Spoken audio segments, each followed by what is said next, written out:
Hi, my name is Kara Marcus, and this is the final presentation for the Project Management Group project for Business 530, Fundamentals of Project Management. Our group consists of myself, Rachel Wood, Mike Harima, Vitaly Rozansky, and Chris Bynum. For our project, we chose to host a basketball tournament for the Down Syndrome Association with the goal of raising a minimum of $500 for the charity. This presentation will touch on the essential documents and sections that make up the project plan. These will be the project charter, the project scope document, the work breakdown structure and network diagram, as well as the project plan and project schedule. So we'll start with the project charter. Our textbook defines project charter as a document that authorizes the project manager to initiate and lead a project. It provides the project manager with written authority to use organizational resources for project activities. In our project charter, we defined our project purpose or justification, which was raise money for the Down Syndrome Association and increase public awareness for the charity. We defined our project and product requirements as the following: to raise money for the Down Syndrome Association, a $500 minimum, to increase public awareness for the charity, to be safe, legal, and comply with university policy, to ensure that the event is fun for everyone involved, to complete the project within 9 weeks, to increase market awareness, to be featured on the local TV news, to enhance image in the community, and to provide winning teams with gift baskets. Some of the initial risks that we identified are lack of sponsorship commitment and availability, lack of attendees to the event, or lack of teams and availability of players to play in the tournament. So here is a list of our project objectives and what must be done to make those successful. First is the scope, which is to raise a minimum of $500 for the association with a 3-on-3 basketball tournament. The success criteria for that is to acquire enough teams to play in the tournament and raise at least $500. The person approving that is the Down Syndrome Association. Second is the time that we have. The project must be completed in 9 weeks. The event will take place during week 9 and will last between 4 to 6 hours. We are successful if we have completed the event within the target time, and we need Cornerstone's approval for this step. Third is the cost. The project cost is projected to be $250. All other expenses will be covered by the vendors and sponsors who come to the event to promote their brand and support the cause. The success criteria is if less than $250 is spent. This step is also approved by Cornerstone. Fourth is the quality. Tournament is managed efficiently without delays and team confusion. Entertainment and activities are provided by the vendors and sponsor. It is successful if tournament games are completed without delays, if team matchups are ready as soon as 2 teams are available to play, if guests are able to walk around to vendors and sponsor booths and participate in activities. This is another step that is approved by Cornerstone. Other would be to provide enough staff to support the event. This is successful if staff is available and helpful during the event. People are not waiting for someone to assist them to tell them about the activities that are going on. This step is also approved by Cornerstone. Moving on to the scope management. The scope management plan is essentially the framework for the project. The project scope document outlines the scope management approach, defines key project roles and responsibilities, and defines the scope of the project. The scope document also contains the project scope statement, as well as documents the approved processes for scope verification and control. The scope management approach section defines the individuals and documentation that will be used to manage project scope. For this project, scope management will be the sole responsibility of the project manager.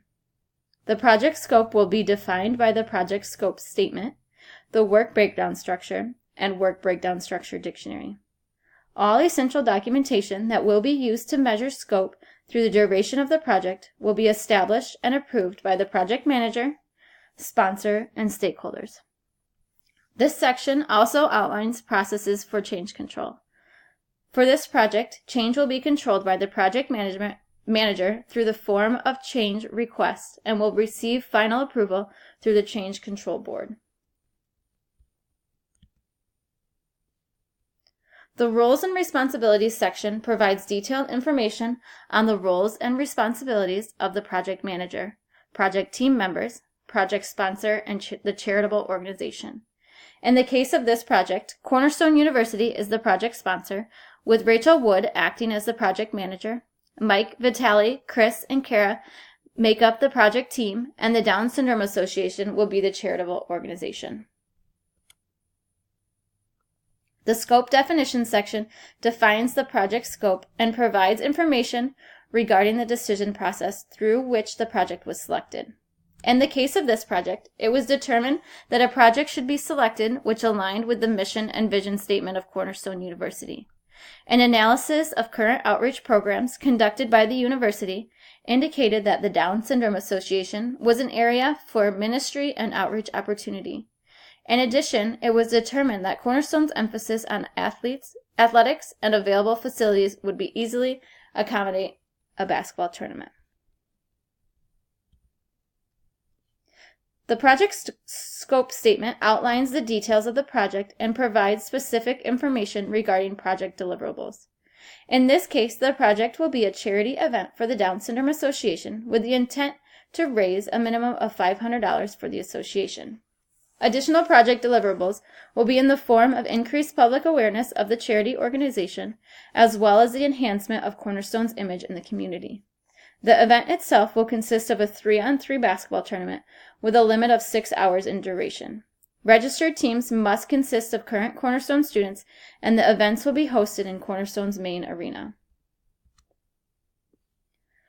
The Scope Verification section outlines the process for verifying project scope. For this project, deliverables will be verified and measured by the project manager. Formal acceptance of project scope and deliverables will be by the project manager, sponsor, and charity organization rep. Final acceptance of all project deliverables will be verified and documented in the project deliverable acceptance document. The Scope Control section outlines the process for measuring and controlling scope, as well as specific information on how change will be handled. Scope will be measured and controlled by the project manager with help from the project team. The original scope document and work breakdown structure will be the metric for assessing progress and productivity. All changes will be handled through the approved change control process. In the case of this project, change requests will be filed through an official change proposal request form. Once submitted, the document will be reviewed and assessed by the project manager, who will formally submit the request to the Change Control Board. Once the change is accepted and approved, the project manager will update the project document to reflect the change and will communicate the change to necessary individuals. Following the project scope documents, the next phase of the project was to make the work breakdown structure, or WBS, for Hoops for Hope. Just for a quick review, the WBS is short for Work Breakdown Structure. This is a structure with the completed project listed on top and with all the sub-deliverables listed below, which is then further broken down all the way into the smallest possible work deliverable called the work package. The WBS is the first brainstorm of the project. It can be done with simple tools as sticky notes to give the project manager and the team members a snapshot of all the work that needs to be completed and how it all relates to the entire project. As we progress to the next slide, you can see how our group brainstormed the WBS for Hoops for Hope. The completed project is labeled 0 and then split into sub-deliverables 1 through 5. Our group brainstormed all the possible tasks through Google Video Chats and Google Docs spreadsheets. It was pretty efficient and comparable to the sticky note technique. The 5 major tasks that need to be completed to execute a successful event are to plan project details, acquire vendors and teams, prepare the gymnasium for the event, and execute the event. The major subdeliverables are broken into the smallest work packages. The related work packages to each subdeliverable are numbered 1.1, 1.2, 1.3, and so on. Directly following the WBS should come the network diagram. Simply put, the network diagram is a flow chart of the just completed WBS, which should easily be understood. It is the visual framework for the project, so the project manager and team members can see how the work packages run and interact with each other.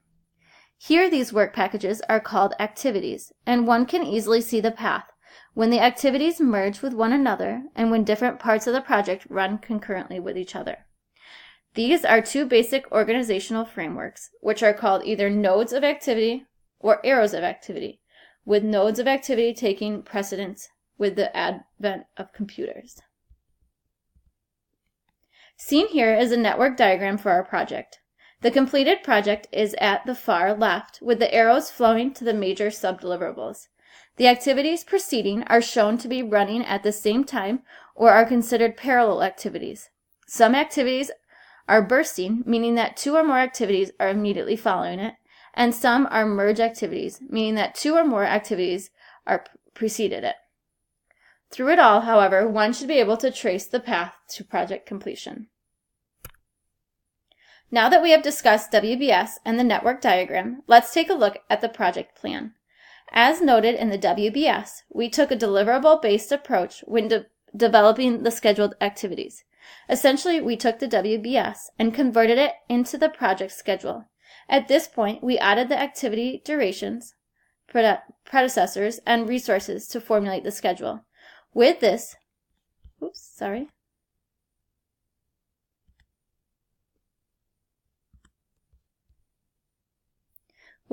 we were able to get a real representation of how long the project would take and what sequence the activities would be completed in.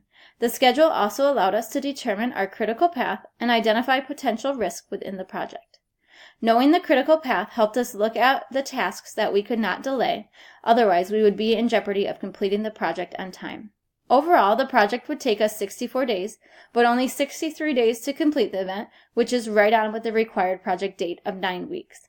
On the 64th day, we would formally distribute the earnings to the Down Syndrome Association. Our resources were composed of the project team, vendors sponsoring the event, an event crew, a staging crew, as well as Cornerstone University. By identifying available resources, we were able to add them to the schedule and illustrate them on a Gantt chart. The big benefit of putting the resources into the project software was being able to see when individual team members were over-allocated for scheduled events. With this, we were also able to see what team members would be available for additional support if required. Lastly, creating the project plan provided us with a scheduled baseline, which we could relate to the scope baseline. Any major changes to the schedule baseline would lead us to updating the scope baseline as well. Thus, putting together a well-defined schedule was important for overall project success. This is an example of what the project plan looked like when developed in Microsoft Project. All of the activities from the WBS were utilized to compile the schedule. This figure shows a snapshot of the Gantt chart we ended up with after all the details were added to the schedule activities. As noted, all of the assigned resources are shown at each activity. Similar to the network, the Gantt chart showed us which activities are done in parallel and what kind of other logic others are worked in. However, with the Gantt chart, we actually see the scheduled dates. That concludes the presentation. Thank you for watching. And here are the references for our project.